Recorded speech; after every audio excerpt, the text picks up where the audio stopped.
ምቀኛው አብሮ የተማረ ጓደኛ አብሮ ያለ እዛው ጎረቤት ቤተሰብ ወደፊት የምትሄድበት መንገድ መከራ እንዲበዛበት ይመኝልሃል። ከቤትህ ከንብረትህ ውስጥ አዘንተኛና የተቃወሰ ህይወት እንድትመራ በመናፍስት ያሳድዱሃል። በጸሎት ሰዓት ክፉ መናፍስት ሐሳባችንን ይበትናል። በስግደት ሰዓት ግን ክፉ መናፍስት ይበትናል። የቡዳ መንፈስ የዝሙትም መሆን ይችላል፣ ሰላቢም ሊሆን ይችላል፣ ምቀኛም ሊሆን ይችላል። እንደዚህም ደግሞ ደግ ሊመስልም ይችላል።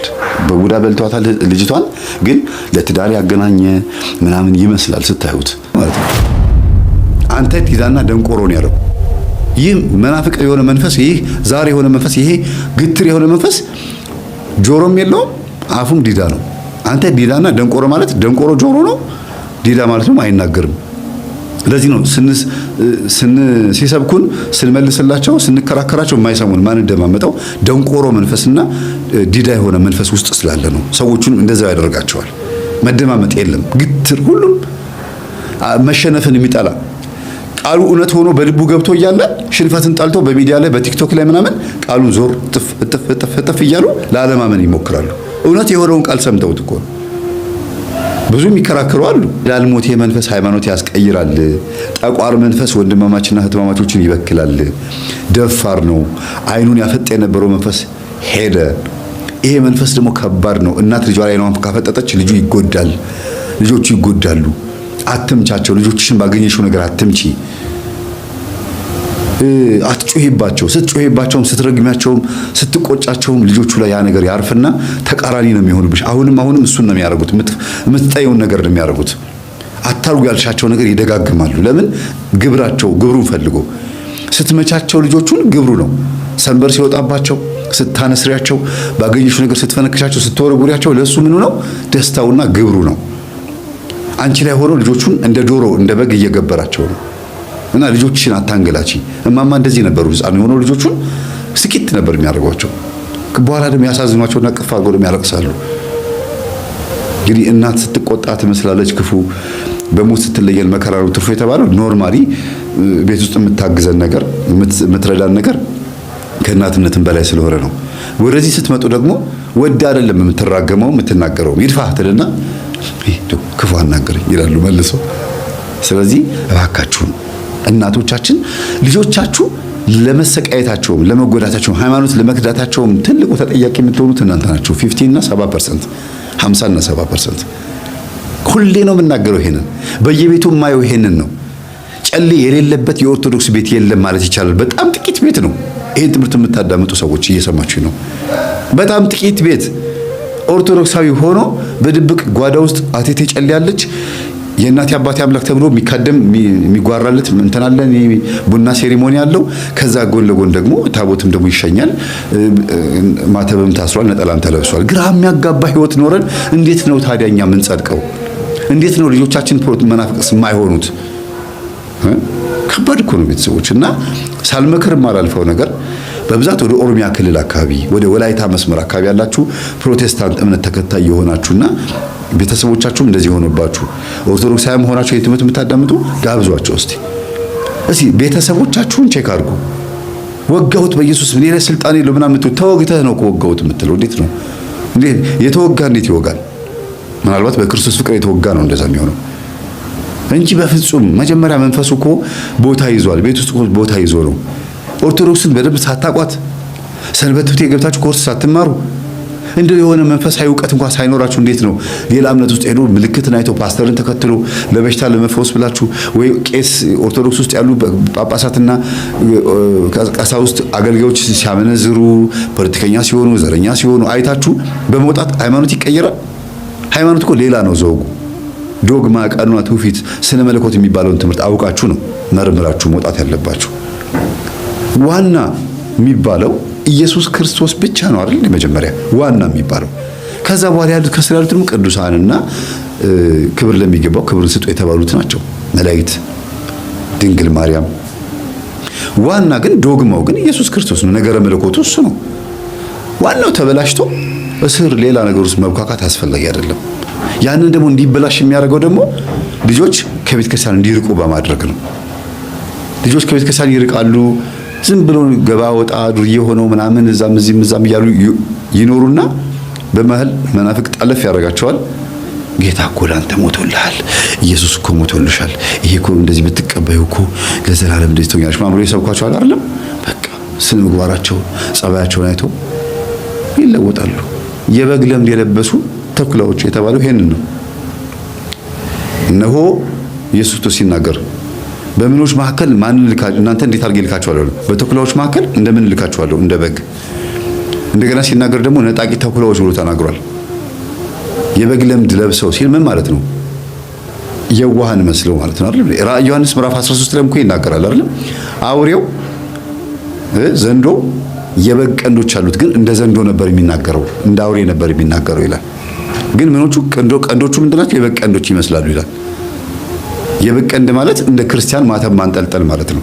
በግ መከላከያ፣ በግ በክርስቲያን ይመስላል፣ በግ በየዋሃን ይመስላል፣ እንደ በግ ቀንድ ይመስላል ይልና ማተባችንን ክርስትናችንን ወይም ደግሞ አስተምህሮን ኢየሱስ የሚለውን ስም መንፈሳዊ ሕይወትን ያሳያል። ግን ትንፋሹ ንግግሩ የዘንዶ ትንፋሽ ነበረ ነው የሚለው ራዕየ ዮሐንስ 13 ላይ። ያንን ነው መረዳት ያለባችሁ። ስለዚህ በውስጣችን ሆኖ እምነትን የሚያስከዳው ማን እንደሆነ በደንብ ማወቅ ያስፈልጋል።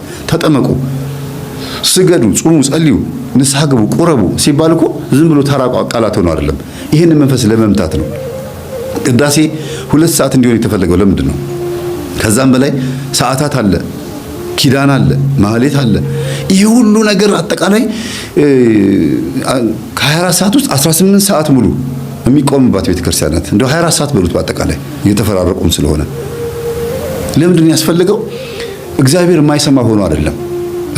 እያለን እየጮህን እኮ እሱ በቃ በዚህ ጩኸቱ በጣም አስረዝም ስለ ጮህን የሚሰማ ሆኖ አይደለም። ለራሳችን ጥቅም ሲባል ነው። በዚህ ሂደት ውስጥ ስልችት የሚለው መንፈስ አለ በውስጣችን የሚታክተው በቃ ልውጣ እኔ አልፈልግም እነሱ ለአምላካቸው ይሄን ያክል እየቆሙ ብሎ ምርር የሚለው የሚያንገሸግሸው አለ።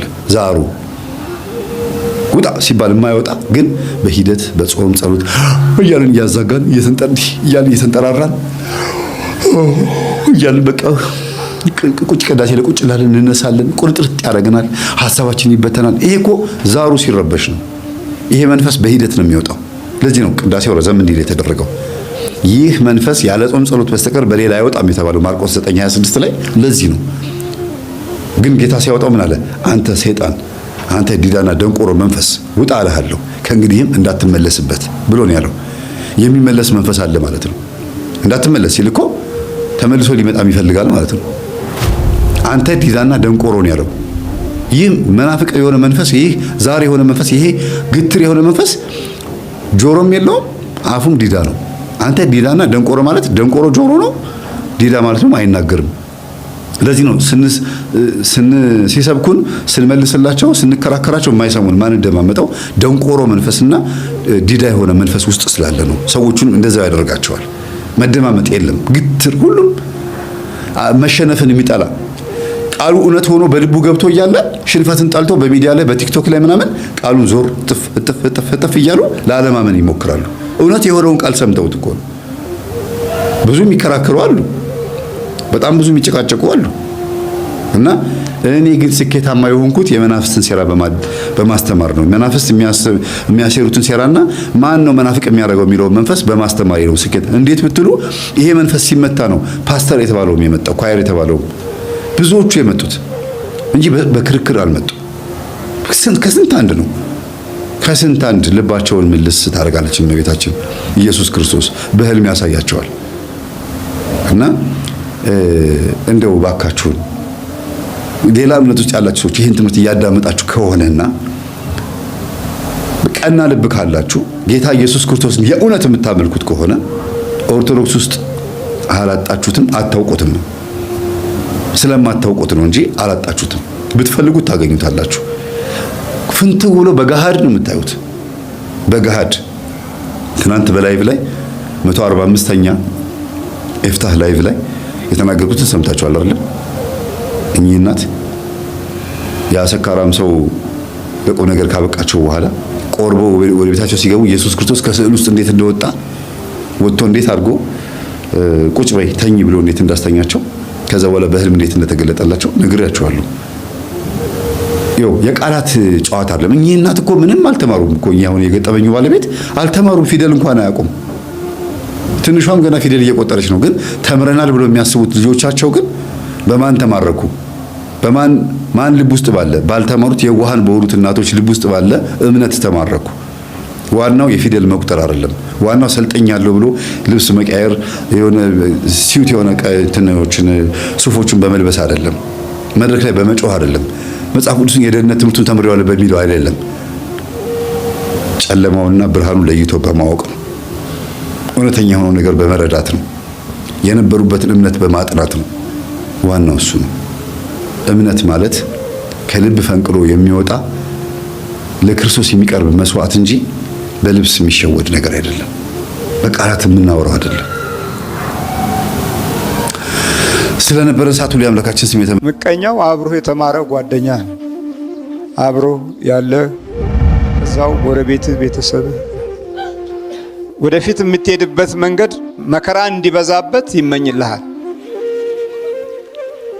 ከቤትህ ከንብረትህ ውስጥ አዘንተኛና የተቃወሰ ህይወት እንድትመራ በመናፍስት ያሳድዱሃል።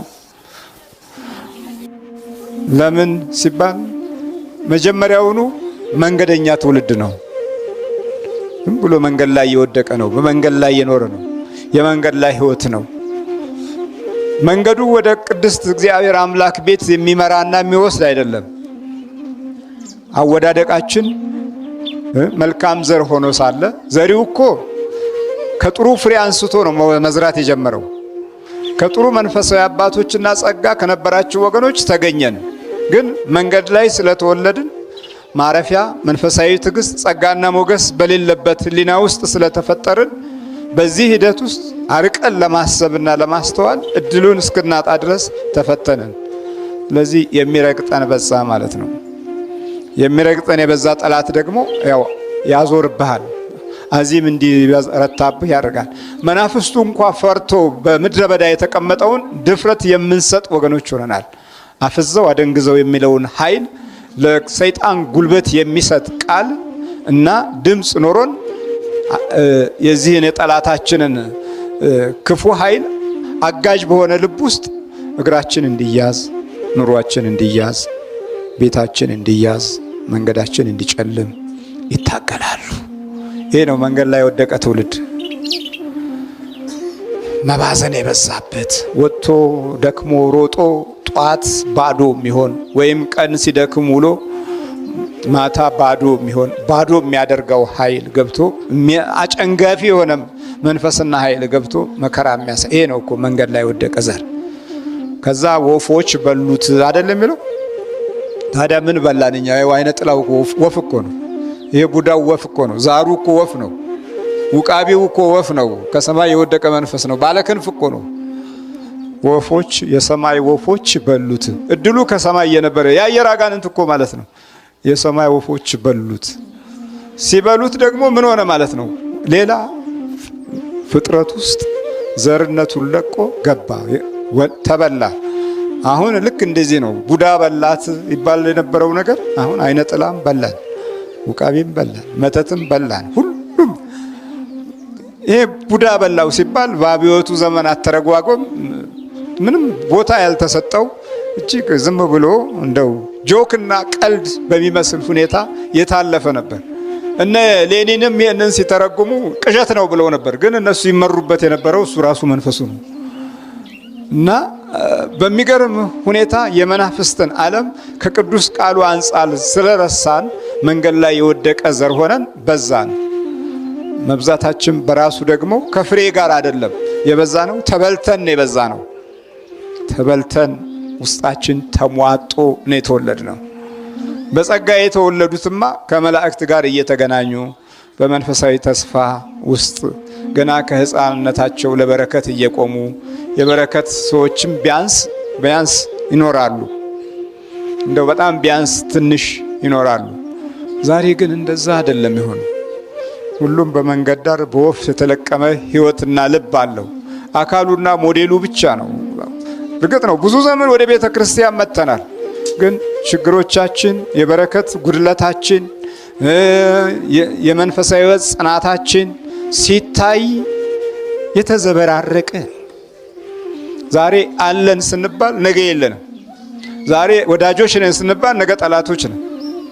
ዛሬ ባራኪዎች ነን ስንባል ነገ ረጋሚዎች ነን። እንደውም ነገ አይደለም ከሰዓት የሚለወጥ ልብና ባህሪ ነው ያለን። አየህ፣ ወፍ የበላው ልብ፣ ወፍ የበላው ሕይወት፣ ወፍ የበላው ኑሮና ትውልድ ልክ እንደዚህ ነው መንገድ ዳሩ። አንድ ነገር ወቁ፣ በጸሎት ሰዓት ክፉ መናፍስት ሐሳባችንን ይበትናሉ። በስግደት ሰዓት ግን ክፉ መናፍስት ይበትናሉ። ስንሰግድ በጉልበታችን መስዋዕትነት በሰውነታችን የተሰገሰጉትን ክፉ መናፍስት ልንቀንሳቸው ብሎም ልናርቃቸው እንችላለን። በተለይ ዛሮች፣ አጋንንት፣ ሰይጣን፣ መተት፣ ሉሲፈር ሰዎች ላይ ሲቀመጡ ከነሰራዊታቸው ነው። በየዕለቱ ስትሰግዱ ሰራዊታቸውን ይቀንሳሉ። በነፋስ ፊት እንዳለ አቧራ እየበነኑ ይጠፋሉ። ግን ክፉ መናፍስትም ስግደት እንደ ሴፍ እንደሚቆራረጣቸው ስለሚያውቁ እንዳንሰግድ ከማስነፍ ጀምሮ ሕመም በመሆን ከስግደት ጸጋ ይለዩናል። ልብ ካል ላለመስገድ ራሳችንን በሚገርም ሁኔታ እናሳምናለን። ልባችንን የሚያመን ከሆነ ልቤን ያመኛል፣ አንድ ነገር ብሆንስ፣ ስሰግድ ልቤ በአፌ ልውጣ ስለምትል መስገድ አልችልም ብለን ለራሳችን የተጠነቀቅን መስሎን እምነታችንን በእውቀትና በሕመማችን ሸፍነን አሳበን አንሰግድም። ወገባችንን የሚያመን ከሆነ ጥሩ ምክንያት ስለሆነ ጎንበስ ቀና ስል ወገቤ ቢላቀቅስ እድናለሁ ብዬ ለምን ለእግዚአብሔር ፈተና ልሁን፣ ደግሞ ደህና ሻል ያለኝም ልስገድ ብዬ ሕመሜን ልቀስቅስ እንላለን። አጋንንቱም ፈዋሽ የሆነውን ስግደት በሽታ ቀስቃሽ አድርጎ ያሳየናል። አንዳንዶቻችን ስግደትን ከአቅም ጋር በማያያዝ አንሰግድም። ለመስገድ ካሰብን እንደ አቅማችን መስገድ እንችላለን። ወዳጆቼ እስኪ እኛ ስግደቱን እንጀምር። የእግዚአብሔር ልዩ ኃይል ያበረታናል። እኛ እንጀምር፣ እሱ ያስፈጽመናል። በተለይ ወፈር ዘበጥ ያልን ከሆነ ፈጣሪ የማያውቀው የለም፣ ይህን ሰውነት ይዤ እንዴት ሰግዳለሁ በማለት እንደ አቅማችን እንኳን በጥቂቱ እንዳንሰግድ በጥሩ ምክንያት እንሳለፋለን። በዚህ አጋጣሚ አንድ ምስክርነት ልንገራችሁ። የዛሬ 20 ዓመት ጻድቃኔ ማርያም እያለሁ በመተት ብሎም በእድሳት መተት የምትሰቃይ አንድ እህት ጋር ወዳጅ ሆነን ነበረ። ይህች ልጅ በተደገመባት መተት 450,000 የአጋንንት ሰራዊት ተቆራኝቷት ነበር። እንዴት ተሸከመችው? እንዴት ቻለችው? ፈጣሪ ይወቀው። በነገራችን ላይ እኛንን አንድ ቤት እየኖርን የማንስማማው እንጂ በእኛ ላይ ያሉት አይነ ጥላው፣ መተቱ፣ ዛሩ፣ ጉዳው፣ ሰይጣኑ ወዘተ ተስማምተው ቦታ ጠበበኝ ዞር በልልኝ ሳይባባሉ ለክፋትና ለጥፋት አንድ ሆነው ይኖራሉ፣ ሰውንም ያሰቃያሉ። እኛ ለበጎነት ለመልካምነት አንድነት ስምምነት የለንም። ሰውየውን ይጭነቀው ይጥበበው እንጂ እነሱ ሳይጨንቃቸው ሰውነታችን ሳይጠባቸው ተቻችለው አንድ ሆነው ከራስ ፀጉራችን እስከ እግር ጥፍራችን ተሰግስገው በአንድነት ይኖራሉ። አሁንማ ከመንፈሳዊ ኮሌጅ የምንመረቀው ከአብነት ትምህርት ቤትም የምንወጣው የሰንበት ተማሪ ሆነው አትስማሙ ተብለን ነው መሰለኝ የተመረቅነው። በግል አንስማማም፣ በአስተምሮታችንም አንስማማም። አንድ የሚያደርገን ነገር እያለ በአንድ ነገር መስማማት አቅቶን ሺውን አንድነታችንን ትተን እንለያያለን፣ እንሰዳደባለን። መንፈሳዊ ዕውቀታችን፣ ጸሎታችን ስድብን ያተረፈልን ስንት ያልታደልናለን። አሁንማ መሳለም መንፈሳዊነት እስኪመስለን ደርሰናል። የአባቶቻችን መገለጫቸው ጾም፣ ጸሎት፣ ስግደት የተጋሩ ሕይወት ነበረ። የጾም የጸሎት የስግደት የአምልኮት ሕይወት የሌለው አባት መምህርና ምዕመን መገለጫው ስድብና መሳደብ ነው። አንዳንዱማ መንፈሳዊ ባዶነቴ፣ ባለጌነቴ፣ መንፈሳዊ ስነ ምግባር አልባነቴ በግድ ይውልኝ የሚል አለ። ዓለማዊ ሆኖ መንፈሳዊ ሕይወት ውስጥ ገብቶ ዓለማዊነቱን የሚያሳይ ስንት አለ። ይህ መንፈሳዊ ድውይነት ነው። መንፈሳዊ ሕይወታቸው የታመመባቸው በመንፈሳዊ ሕይወት መንፈሳዊ ፈውስ ያጡ ስንት አሉ። ወደ ልጅቷ ልመለስና ለዚች ልጅ እመቤታችን በራእይ ተገልጻ ብትሰግድ አጋንንቱን ድል እንደምትነሳ ነገረቻት። ልጅቷም ከጻድቃኔ ማርያም ወደ ቤተሰቦቿ ደብረ ብርሃን ተመልሳ ስራዋን እየሰራች በየቀን 400 እየሰገደች ያደረባትን የመተት አጋንንት ያለ ጸበል በስግደትና በጸሎት በአስገራሚ ሁኔታ ቀጥቅጣ አስለቀቀች። ስትሰግድ የሆነ ነገር ከላይዋ ላይ እንደሚሄድና እንደሚለቃት ትነግረኝ ነበር። ዛሬ ከዛ ስራት ተፈታ አግብታ ወልዳ የሰላም ኑሮ ትኖራለች። ወዳጆቼ እኛ እንደርሷ ባንሰግድም በተለይ በስራ ጫና ውስጥ ያላችሁ ከግዝት በዓላት ውጪ በየቀኑ 41 ወይም 64 የበረታችሁ 105 መስገድ፣ ጠንከር ያላችሁ ደግሞ ከዛ በላይ መስገድ። ስግደት አማራጭ የሌለው ተመራጭ መድኃኒት ነው። እንዲሁም የዕለት ተዕለት የአምልኮት ስግደትንም በርትተን መስገድ። ወዳጆቼ ነገ ስንሞት ስጋችን የምስጥ መናከሻ የአፈር ማሟሻ ነው። ገንዘባችሁን ለችግር ጊዜ እንዲሆናችሁ ቆጥቡ እንጂ ጉልበታችሁን ለስግደት አትቆጥቡ። ገንዘባችንን ቆጥበን ጉልበታችንንም ቆጥበን እንዴት ይሆናል? የእግዚአብሔር ልጆች ስግደት ስጋዊ ድካም ቢኖረውም መንፈሳዊ ኃይልን የምንላበስበት ነው። መንፈሳዊ ኃይል ደግሞ የሚገኘው በምቾት ውስጥ ሳይሆን በስግደትና በድካም ውስጥ ነው። እኛ እግዚአብሔር ፊት በስግደት ስንወድቅ ጉልበታችንን መስዋዕት ስናደርግ ነው የሚዋጉን ጠላቶቻችን ክፉ መናፍስት ከእግራችን በታች የሚወርዱት። ወደድንም ጠላንም እግዚአብሔር ፊት በስግደት ጎንበስ ካላን ጠላቶቻችን ክፉ መናፍስት ፊት ቀና አንልም። ወደድንም ጠላንም እግዚአብሔር ፊት በስግደት ስንወድቅ ነው ጠላቶቻችን ከእግራችን በታች የሚወርዱት። እኛ እግዚአብሔር ፊት በስግደት እስካልወደቅን ድረስ ጠላቶቻችን ቆመው ይዋጉናል፣ ፈተናችንን ያባብሱብናል። እኛ እግዚአብሔር ፊት በስግደት እስካልወደቅን ድረስ ጠላቶቻችን ከእግራችን በታች አይወድቁም። ጥንተ ጠላቴን ሕይወቴን የሚፈትኑትን ሕይወቴን ያበላሹትን ክፉ መናፍስት አንበረከካቸዋለሁ ከማለታችን በፊት እኛ እግዚአብሔር ፊት እንመርከክ።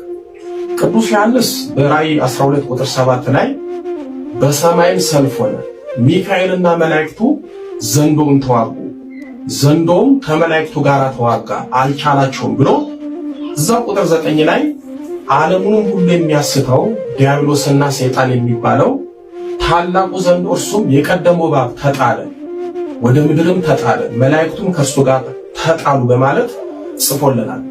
እዚህ ላይ ዲያብሎስ ወደ ምድር እንደተጣለም ልብ በሉ። አንዳንድ ጅሎች ሰይጣን በኔ ላይ ስልጣን የለውም አይዋጋኝም ይላሉ። መጽሐፍ ቅዱስ እኮ ሚካኤልና መላእክቱ ዘንዶውን ተዋጉ ነው የሚለው።